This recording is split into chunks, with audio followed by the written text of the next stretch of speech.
Assalamualaikum warahmatullahi wabarakatuh. Salam sejahtera bagi kita semua. Oke, kita berjumpa lagi di kelas bisnis berbasis internet ya. Masih bersama saya Aditya Wahana MKOM. Nah, kali ini saya akan membahas mengenai bisnis online seluk-beluknya, komponen apa saja dan beberapa hal yang mungkin perlu diperhatikan bagaimana saat akan membuka bisnis online.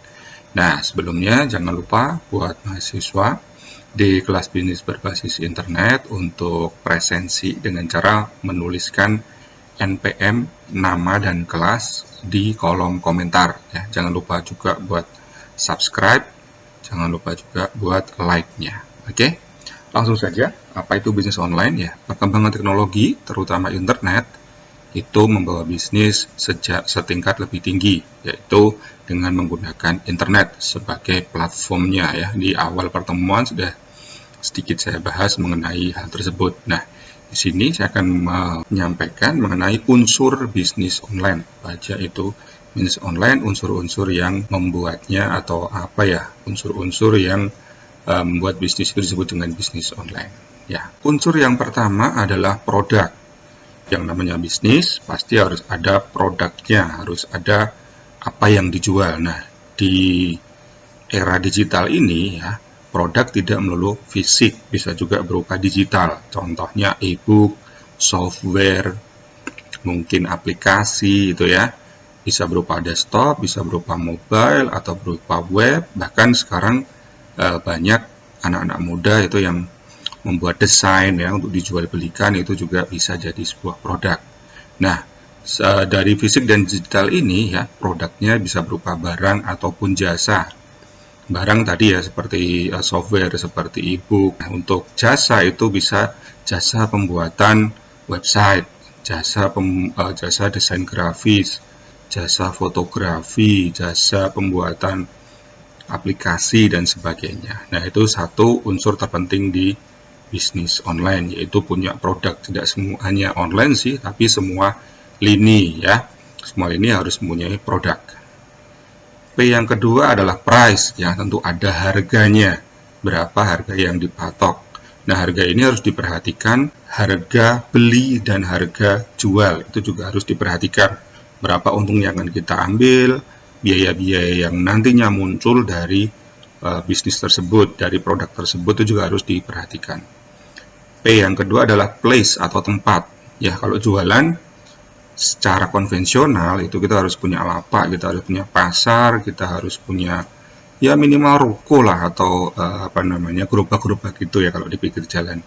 Nah, dengan ada digital ya kita bisa di marketplace. Marketplace itu contohnya kayak Tokopedia, Bukalapak, Lazada, Shopee dan sebagainya. Atau kita mandiri menggunakan website. Kita bikin website sesuai dengan jualan kita, produk jualan kita. Atau yang saat ini sedang booming itu menggunakan sosial media ya. Seperti kita ketahui, Instagram baru-baru ini meluncurkan Instagram Shop. Jadi buat pengguna Instagram yang mau jualan, yang mau beli itu bisa cek di Instagramnya, nggak usah kemana-mana. Kalau di Facebook sudah lama ada Facebook Marketplace. Selanjutnya adalah promotion, bagaimana cara mempromosikan produk kita ya, karena kalau kita nggak promosi, siapa yang akan tahu kita jualan apa.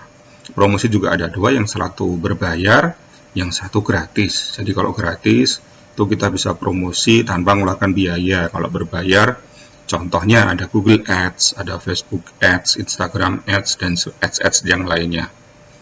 Nah, yang selanjutnya yang paling penting itu adalah niche atau pasar. Nah, target market itu juga harus penting. Kita jualan apa, target marketnya kemana, itu harus jelas. Jangan sampai kita salah ya. Kalau salah target marketnya, otomatis jualan kita bisa nggak laku. Contoh teman-teman jualan baju cowok gitu ya, jualannya di ibu-ibu arisan, ya nggak laku ya, karena bukan pasarnya.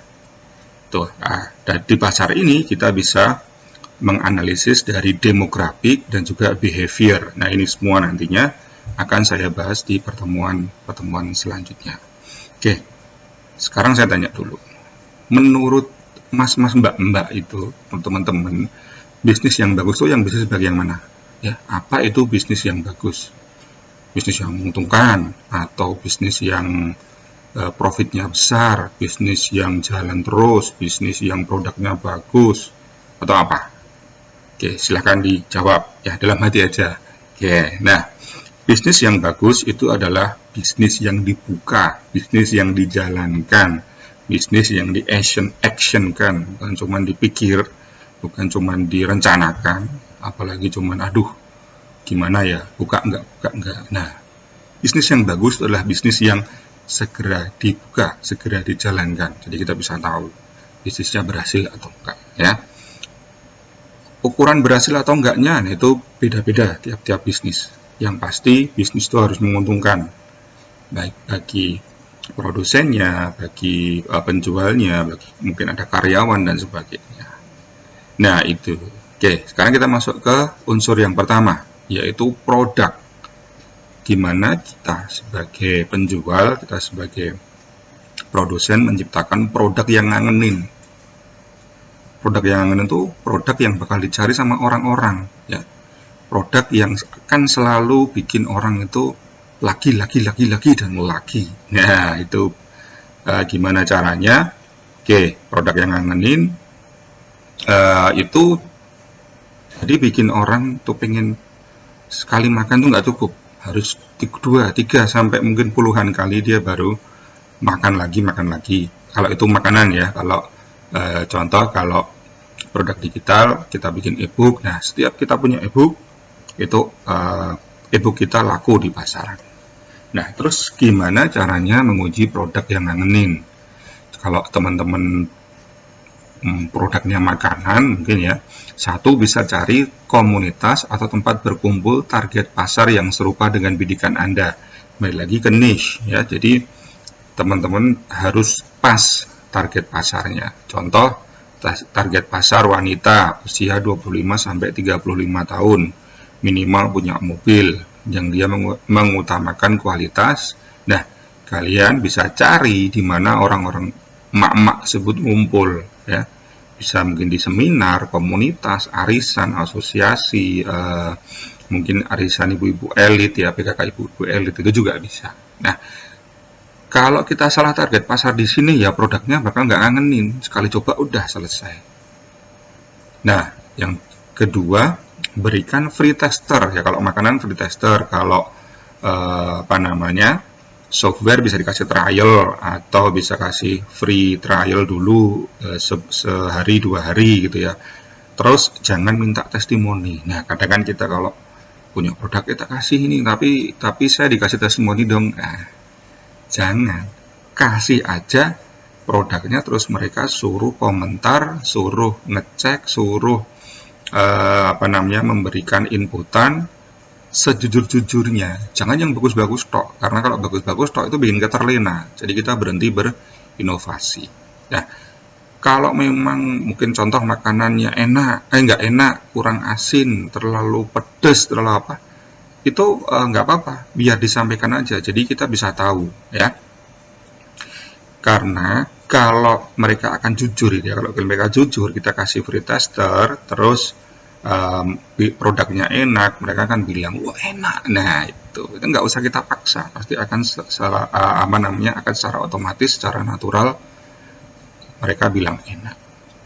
Nah terus bisa dicek juga apakah produknya itu mereka pengen lagi setelah makanan satu habis terus pengen lagi. Terus kalau software atau apa setelah free trialnya habis mereka wah saya minta lagi dong, saya coba lagi dong. Nah itu bisa. Nah, itu bisa jadi parameter, tapi yo jangan keburu-buru juga. Pastikan mereka benar-benar coba itu memang benar-benar suka, bukan karena lapar, bukan karena kesempatan gitu ya. Terus jangan juga langsung tanya, gimana rasanya? Nah, enak kan? Nah, itu namanya minta persetujuan, bukan masukan. Dah los, biarkan mereka berkomentar. Oke, terus satu lagi, jangan ngasih tester produk kepada orang yang berhutang kepada kita. Pasti akan bilang enak. Kepada saudara jangan. Pada bapaknya, ibunya. Pasti akan bilang enak. Karena merasa, wah kalau saya bilang nggak enak nanti down, nanti ini dan sebagainya. Orang yang nggak kenal kalian kasih, terus suruh berkomentar. Jangan dipaksa komentar, biarkan natural. Nah, itu. Jadi kita tahu produk kita enak apa enggak. Yang selanjutnya, jika cuma ngambil satu, ya, terus satu tok, ternyata dia nggak ngambil lagi, nggak makan lagi, atau setelah dikasih trial ternyata nggak minta lagi, coba ditanya. Nah, itu tanya, kalau bisa jawabannya itu jangan yang menenangkan kita. Jawabannya, udah enak kok, lah kok nggak makan lagi? Ya saya kenyang. Nah, itu hati-hati kan gitu. Bisa jadi produk kita nggak enak, tapi si tester itu, si orang yang ngetes makan itu nggak pengen menyakiti hati kita. Justru nggak apa-apa ya, dikasih masukan yang kritis, yang pedas ya, yang membangun, bukan sekedar cuma untuk membesarkan hati. Nah, setelah itu produknya sudah ditester, sudah ada inputan, masukan, cek, lakukan perbaikan, dan diuji lagi, dikasihkan lagi ke tester sampai benar-benar sesuai. Itu ya untuk produk. Nah, terus selanjutnya nanti saya akan membahas mengenai gimana kita punya produk dan kita mempersiapkan merek.